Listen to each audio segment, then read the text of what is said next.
Adrenal insufficiency essentially strips away the body's automated thermostat for stress, leaving people to navigate a world where the fight-or-flight response doesn't just feel intense, it feels like a system-wide emergency without a shut-off valve.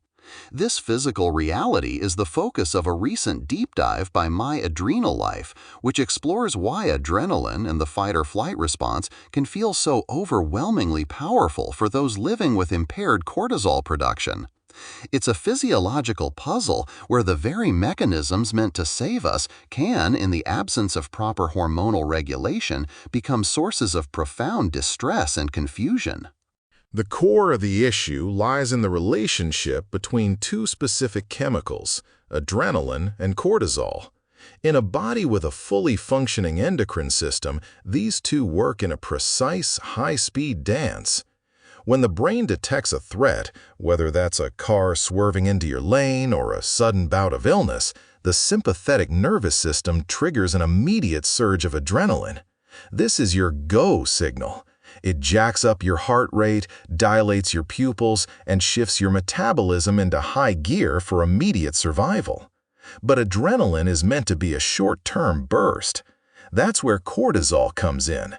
It's the regulator. It helps stabilize blood pressure, manage glucose levels, and essentially acts as the coolant that prevents the adrenaline response from over-revving the engine.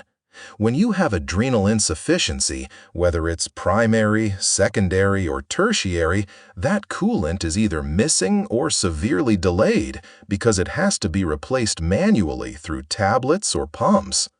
So, the fight or flight is triggered, the adrenaline is flooding the system, but the biological brakes, the cortisol, aren't applied automatically.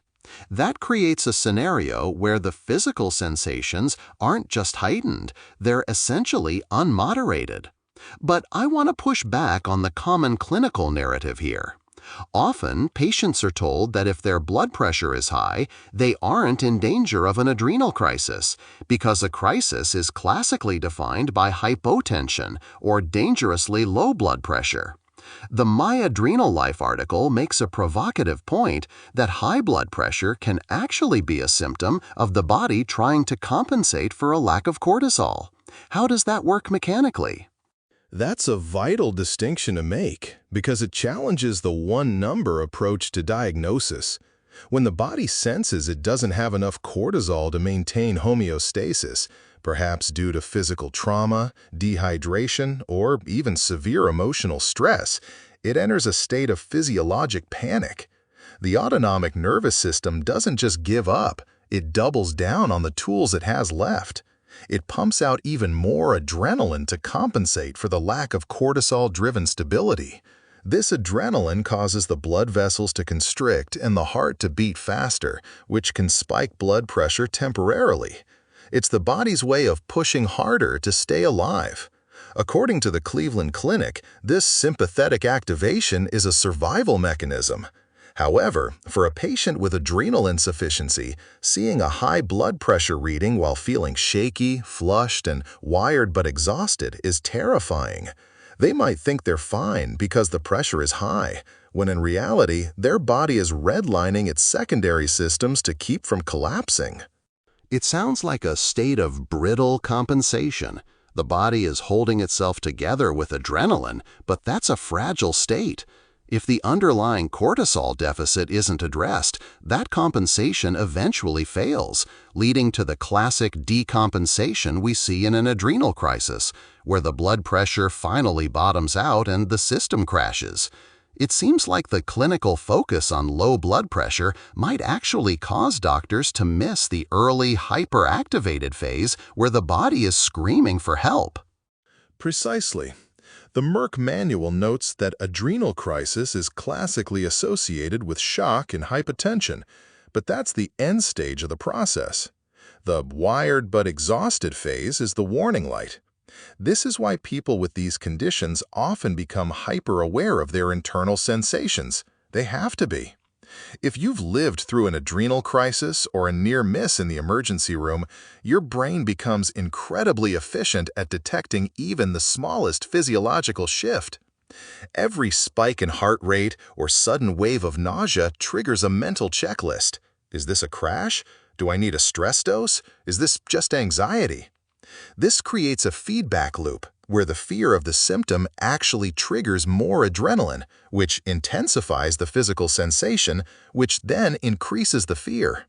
It's an exhausting cycle of hypervigilance. That psychological dimension is fascinating because it suggests the nervous system is essentially being rewired by the trauma of the illness itself. If your body has failed you in the past, or if you've been medically dismissed by doctors who didn't understand the nuance of compensation, you lose trust in your own biology. But we also have to look at the different types of insufficiency. How does the experience of this adrenaline surge differ between someone with primary adrenal insufficiency, Addison's, versus someone with secondary or tertiary versions? The mechanism of the failure is different, which changes the internal landscape. In primary adrenal insufficiency, the adrenal glands themselves are damaged.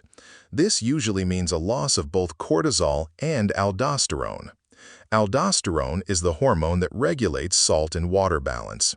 Without it, you lose blood volume, and your blood pressure is naturally lower, making that adrenaline-driven compensation even more frantic. In secondary or tertiary insufficiency, the problem is higher up. The pituitary gland or the hypothalamus isn't sending the signal to make cortisol, but the adrenal gland's ability to make aldosterone is often still intact. These patients might not hit the shock phase as quickly, but they still suffer from the same regulatory failure during stress. They are still relying on an external, rigid dosing schedule to do the work that a healthy HPA axis does in milliseconds. And that manual replacement is the crux of the difficulty. A healthy person's body produces exactly the amount of cortisol needed for the specific stressor they're facing. If they're running a marathon, they get a lot. If they're just dealing with a rude email, they get a little. A person with adrenal insufficiency is taking a pill and hoping the timing and dosage match an unpredictable world. It's like trying to navigate a Formula One track while only being able to set your speed once every 4 hours.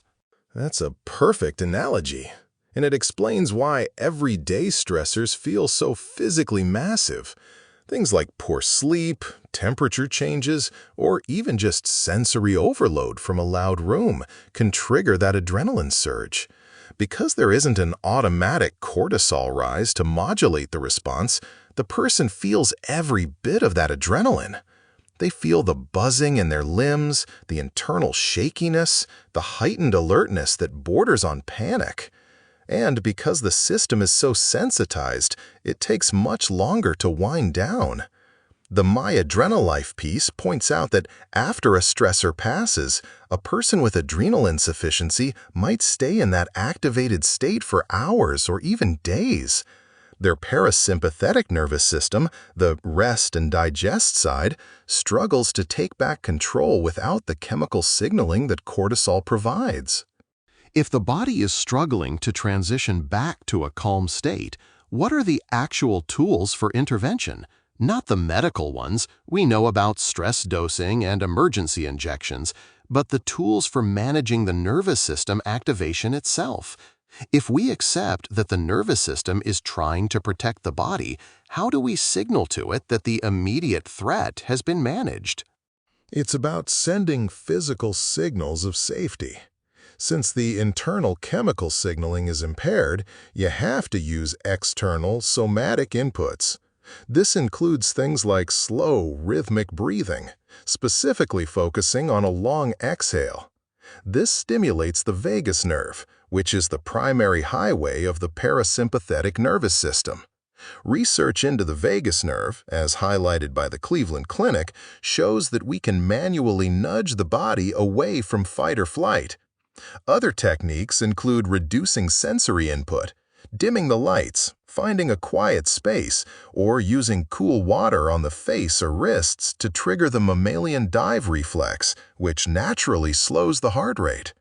These aren't cures for adrenal insufficiency, and they aren't a replacement for medication, but they are ways to help the nervous system stop the adrenaline feedback loop. There's a delicate balance here, though. We don't want to pathologize the stress response to the point where people ignore a genuine medical emergency.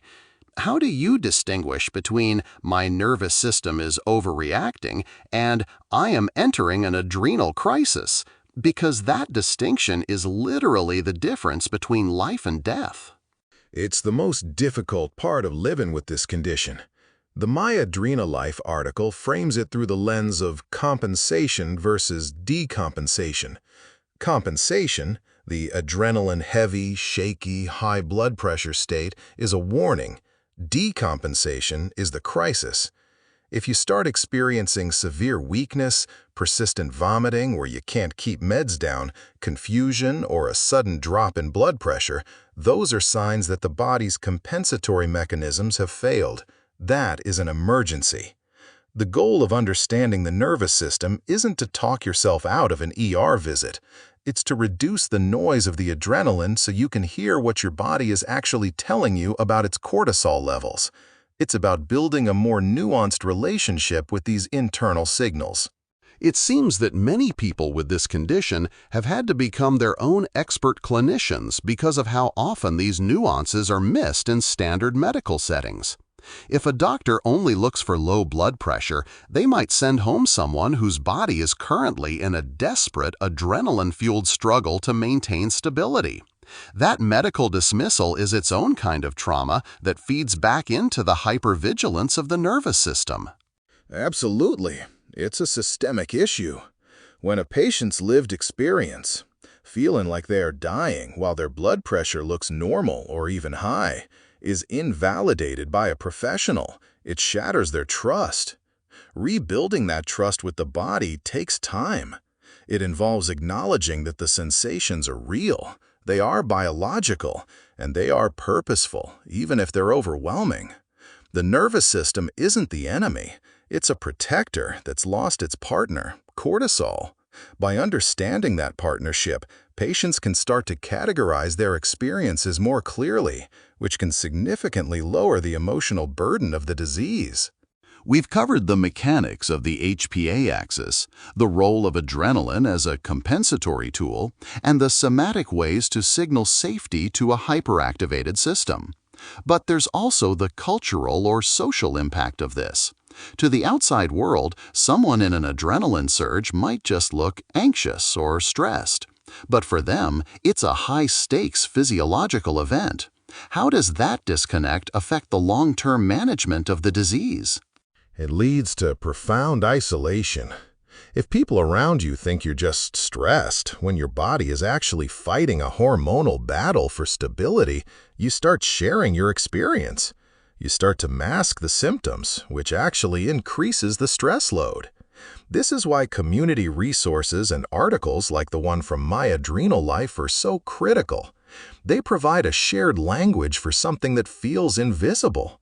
Recognizing patterns, like how certain foods, temperatures, or social interactions trigger these surges, allows for better advocacy.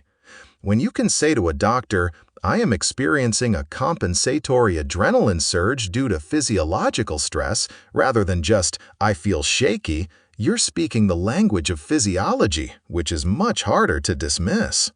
It all comes back to the idea of agency. Adrenal insufficiency takes away the body's autonomous agency over its stress response.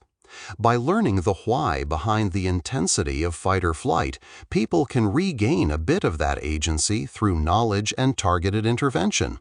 It doesn't make the condition go away, but it makes the world feel a little less like a series of unpredictable physical ambushes. It's about moving from a state of constant fear to a state of informed vigilance. And that is a much more sustainable way to live. The body is doing exactly what it was evolved to do: survive. In adrenaline insufficiency, the toolkit is just missing a few essential pieces. Understanding how the remaining tools, like adrenaline and the sympathetic nervous system, isn't just an academic exercise, it's a survival strategy. It allows for a bit of compassion for a body that is working incredibly hard to keep the lights on under very difficult circumstances. The reality of adrenal insufficiency is that the body's alarm system is permanently set to high sensitivity, and the off switch requires manual intervention. While the intensity of adrenaline surges can be frightening, understanding them as a protective compensatory mechanism rather than a sign of total failure can change the emotional landscape of the disease. It reminds us that even when the endocrine system is impaired, the body's drive for survival remains remarkably resilient. If this perspective on the intersection of the nervous system and hormonal health resonated with you, consider sharing this conversation with someone who might find comfort in the why behind their symptoms.